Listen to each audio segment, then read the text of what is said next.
प्यारे बच्चों, आज हम लोग पर्यावरण विज्ञान अर्थात पर्यावरण और हम वर्ग 4 बिहार बोर्ड से संबंधित कुछ तथ्यों को आपके सामने रखेंगे, जिसको आप ध्यानपूर्वक सुनेंगे, मनन करेंगे तो आपके लिए बहुत ही लाभदायक होगा। तो सुनिए, पहला बिंदु कि हमारा राष्ट्रीय खेल क्या है। तो हमारा राष्ट्रीय खेल हॉकी है। मधुमक्खियाँ 3 तरह की होती हैं। काटने वाले दांत को कृदंत, अंग्रेजी में इसे इंसाइजर कहा जाता है। बच्चे देने वाले जीव के शरीर पर बाल पाए जाते हैं। राष्ट्रीय झंडे का चक्र प्रगति और परिवर्तन का प्रतीक है। सामान लाने के लिए पॉलीथीन का उपयोग नहीं करना चाहिए। पर्व त्योहार हमें उत्साहित और तरोताज़ा करते हैं। दीवाल घड़ी चलने पर होने वाली आवाज़ क्या होती है? टिक टिक। एक जानवर जो समूह में नहीं रहता कौन है? बाघ। एक मसाले का नाम हल्दी। घोंसला बनाने वाली एक चिड़िया गोरैया। अब ईंट पकाने में कम धुआं निकले, इसके लिए क्या किया जाना चाहिए? तो ईंट पकाने में कम धुआं निकले, इसके लिए उत्तम कोटि का कोयला तथा उच्च चिमनियों का प्रयोग करना चाहिए। शौचालय की सफाई किसे करना चाहिए? शौचालय की सफाई की आवश्यकता नहीं होती है। केवल मल त्याग के बाद 1 बाल्टी पानी डाल देना काफ़ी होता है। अर्थात शौचालय की सफाई मल त्याग करने वाले को ही करना चाहिए। पशुपालक बीमार पशुओं की देखभाल कैसे करते हैं? तो पशुपालक बीमार पशुओं की देखभाल पशु चिकित्सकों से इलाज कराकर करते हैं। भीगे कपड़े का पानी धूप में कहाँ चला जाता है? भीगे कपड़े का पानी धूप में भाप वाष्प बनकर हवा में मिल जाता है। नेताजी सुभाष चंद्र बोस के विषय में आप क्या जानते हैं? सुभाष चंद्र बोस को फिरंगियों ने अपने घर में ही नज़रबंद कर रखा था। उन्होंने फिरंगियों को आँख में धूल झोंककर कलकत्ता से गोमो मोटर कार से आए। यहाँ से पेशावर होते हुए अफ़गानिस्तान की राजधानी काबुल चले गए। वहाँ से जर्मनी और जर्मनी से जापान गए। जापान से सिंगापुर पहुंचकर उन्होंने आज़ाद हिंद फौज की स्थापना की।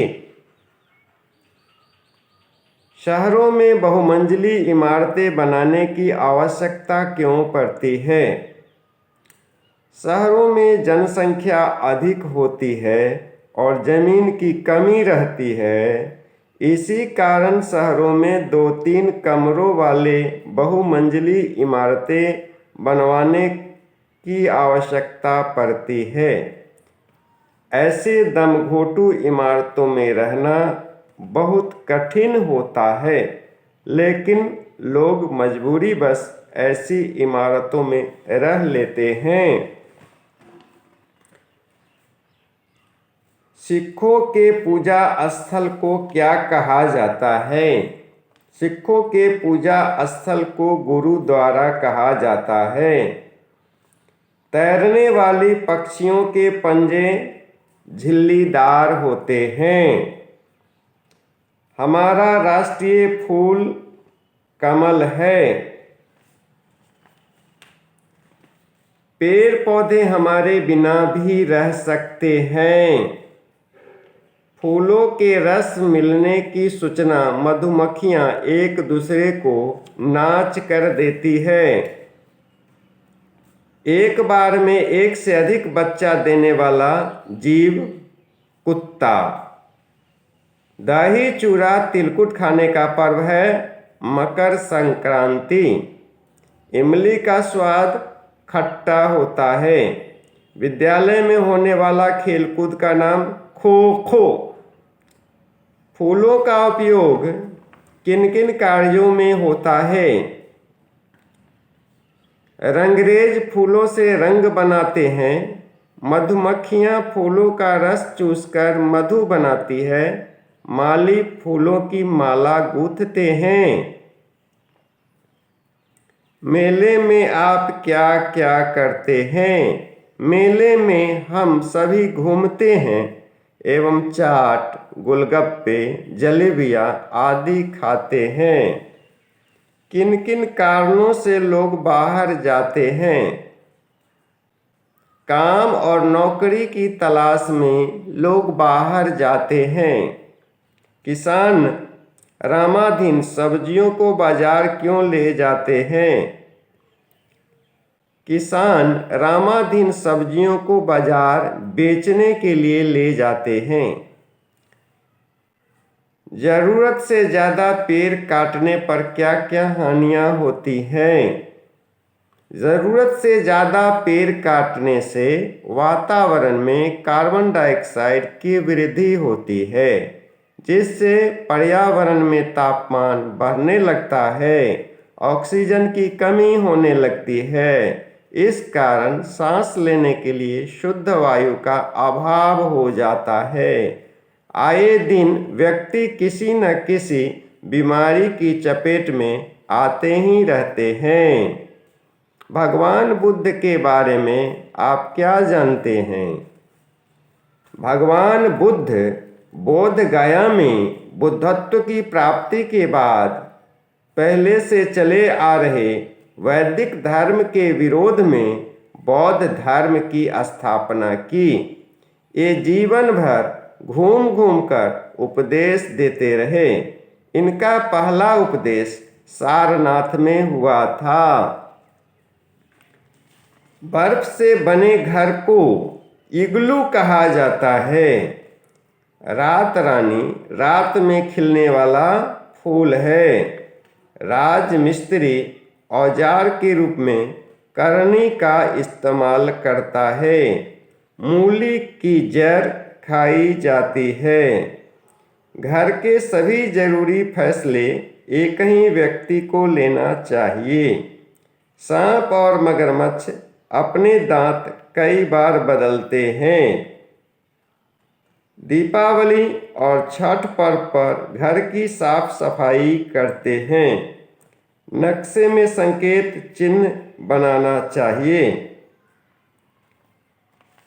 चमगादड़ बच्चा देते हैं। पुआ और दही बड़ा होली में बनता है। हमारा राष्ट्रीय पशु बाघ है। आदिवासी जनजातियां बिरहोर, मुंडा, संथाल सभी हैं।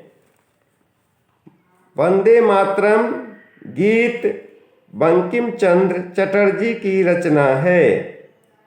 पटना में दर्शनीय स्थल हैं गांधी संग्रहालय, कुम्हरार पार्क, गोलघर, श्री कृष्ण विज्ञान केंद्र, अजायब घर इत्यादि।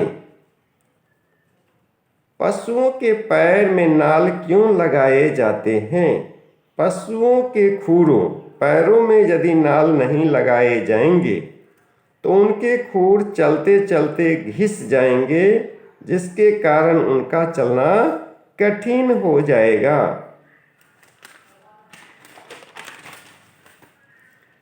जल को प्रदूषित होने से किस प्रकार बचाया जा सकता है? लोगों को समझाएंगे कि जल स्रोतों के निकट मल त्याग न करें, नालियों का पानी जल स्रोतों में न गिराएं, कारखानों के अवशिष्टों को शोधन कर ही जल स्रोतों में गिराएं, नालियों के पानी का भी शोधन किया जाए, तब जल में स्रोत गिराया जाए। मधुमक्खियों का पालन किस प्रकार किया जाता है? सामान्य तरह से मधुमक्खियां जहां तहां छत्ते तो बनाती ही है। जब अब मधुमक्खी पालन भी होने लगा है, इन्हें विशेष प्रकार के जालीदार बक्से में पाला जाता है। बक्सों में ही ये छत्ता बनाती है। नक्शे में उत्तर दिशा ऊपर की ओर होती है। रक्षाबंधन के अवसर पर राखी बांधी जाती है। तोता खोरहर में रहता है। नक्शे में उत्तर की चीज़ों को ऊपर की ओर बनाना चाहिए। धान के पौधे बिचड़े से तैयार होते हैं। मोर पेड़ों पर रहते हैं। केसरिया साहस और बलिदान का प्रतीक है। सफ़ेद सत्य और शांति का प्रतीक है। हरा खुशहाली और समृद्धि का प्रतीक है। चक्र प्रगति और परिवर्तन का प्रतीक है। राष्ट्रगान में कौन कौन सी नदियों के नाम आते हैं? राष्ट्रगान में 2 नदियों के नाम आते हैं, यमुना और गंगा। छत्ते में अंडे देने का काम कौन सी मधुमक्खी करती है? छत्ते में अंडे देने का काम रानी मधुमक्खी करती है। आप अपने आसपास एवं विद्यालय को साफ सुथरा रखने हेतु कौन कौन से कार्य करेंगे? अपने आसपास एवं विद्यालय को साफ सुथरा रखने के लिए हम सप्ताह के किसी एक दिन पूरी सफाई करेंगे और कूड़े को दूर कहीं गड्ढे में डाल देंगे।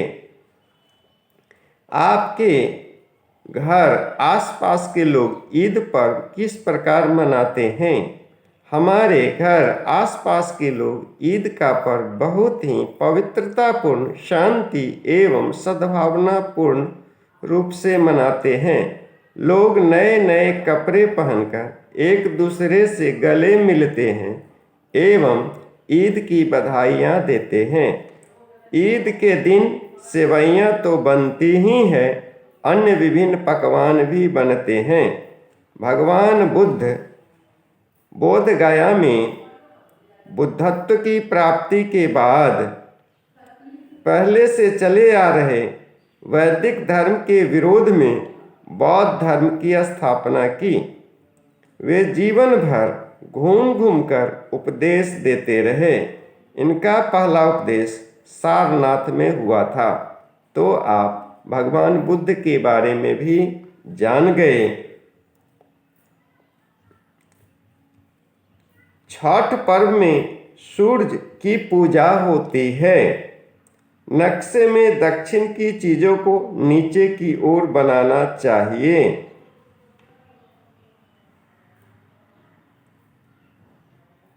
घड़ा का निर्माण कुम्हार करता है। धनिया मसाला की उपज गांव में होती है। पक्षी अंडा देने के लिए घोंसला बनाते हैं। राष्ट्रीय चिन्ह के नीचे लिखा शब्द होता है सत्यमेव जयते। गोरैया की आवाज़ ची ची। तोता का भोजन अमरुद।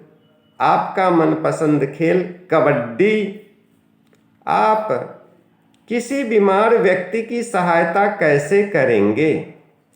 हम बीमार व्यक्ति को सर्वप्रथम डॉक्टर के पास इलाज के लिए ले जाएंगे। उसके बाद उसकी विशेष तौर से देखभाल करेंगे। आपके विद्यालय में राष्ट्रीय झंडा कब कब फहराया जाता है? हमारे विद्यालय में राष्ट्रीय झंडा 26 जनवरी गणतंत्र दिवस एवं 15 अगस्त स्वतंत्रता दिवस के अवसर पर फहराया जाता है। सभी पक्षियों की चोंच एक जैसी क्यों नहीं होती है? विभिन्न पक्षी अलग अलग ढंग से अपना भोजन पकड़ते हैं। इसी कारण उन सभी पक्षियों की चोंच एक जैसी नहीं होती। श्रमिक मधुमक्खियाँ कौन कौन सा काम करती हैं? श्रमिक मधुमक्खियाँ फल फूल का रस चूस कर लाती है और छत्ते बनाती है, यही मधु और मोम बनाती है। लोग ईंट किस प्रकार बनाते हैं? पहले मिट्टी कोर कर लाते हैं, उसे अच्छी तरह सानते हैं और बाद में लकड़ी के सांचों में मिट्टी रखकर ईंट बनाते हैं। बाद में इन ईंटों को पकाया जाता है। लाल लाल ईंटें अच्छी होती हैं। कुछ लोग पशुओं को पालते हैं, वे उनकी देखभाल कैसे करते हैं? तो जो लोग पशुओं को पालते हैं और उनसे काम लेते हैं, वे उनकी देखभाल यथासंभव शक्ति भर अच्छी प्रकार ही करते हैं। मेरे क्षेत्र में तो अधिकतम एक दिन में 6 घंटे ही हल चल सकता है। इसके बाद सप्ताह में एक दिन हलवाही रोककर बैलों को आराम दिया जाता है। बैलगाड़ी में जोते जाने वाले बैल या तांगा में घोड़ों पर यह नियम लागू नहीं होता। जब तक गंतव्य तक पहुंच न जाए, बैल और घोड़ों का गाड़ी तांगा खींचते ही जाना पड़ता है। फिर इनके लिए कोई साप्ताहिक छुट्टी भी नहीं रहती। यही लोग उनके घावों की परवाह भी नहीं करते, हालांकि इलाज करवाते रहते हैं, लेकिन काम नहीं रोकते। इस प्रकार अपने चतुर्थ वर्ग पर्यावरण और हम से संबंधित कुछ मुख्य तथ्यों को आज आपने सुना। अगर आप ध्यान से सुने होंगे तो आपके दिमाग में भी आया होगा, लेकिन अगर नहीं सुने होंगे तो बार बार सुनने से बच्चों आपके जेहन में ये बातें आ जाएंगी और लिखना आसान रहेगा। इससे इतर भी आप इससे हट करके भी आप जवाब दे सकते हैं, अपने स्तर से, अपने ढंग से, कुछ तोड़ मरोड़ कर, अपनी बोध क्षमता से प्रश्नों के जवाब बढ़ा चढ़ा कर आप स्वयं दे सकते हैं। तो ध्यान दीजिए, अगर ये बातें आपको अच्छी लगी तो आप इस चैनल को सब्सक्राइब करेंगे और अपने दोस्तों को भी सब्सक्राइब करने को कहेंगे, लाइक करेंगे और फिर शेयर भी करेंगे। अगर अभिभावकगण देख रहे हैं, मेरे मित्रगण देख रहे हैं और अच्छा लगा हो तो लाइक करेंगे और इसको अपने संबंधियों में, जिससे लोगों को लाभ हो सकता है, उनके पास शेयर भी करेंगे। गार्जियन भी, अभिभावक भी अपने बच्चों को इस ऑडियो वीडियो को सुनाएंगे। चूँकि वीडियो तो है नहीं, चूँकि चित्र है नहीं, है ना, इसलिए यूट्यूब के इस चैनल को अगर लाभदायक हो तो इसको लाइक करेंगे, शेयर करेंगे और इस पर कमेंट भी करेंगे। तो आपने साथ दिया, आपका सहयोग मिला। आपके सहयोग के लिए आपको बहुत बहुत धन्यवाद, साधुवाद, धन्यवाद।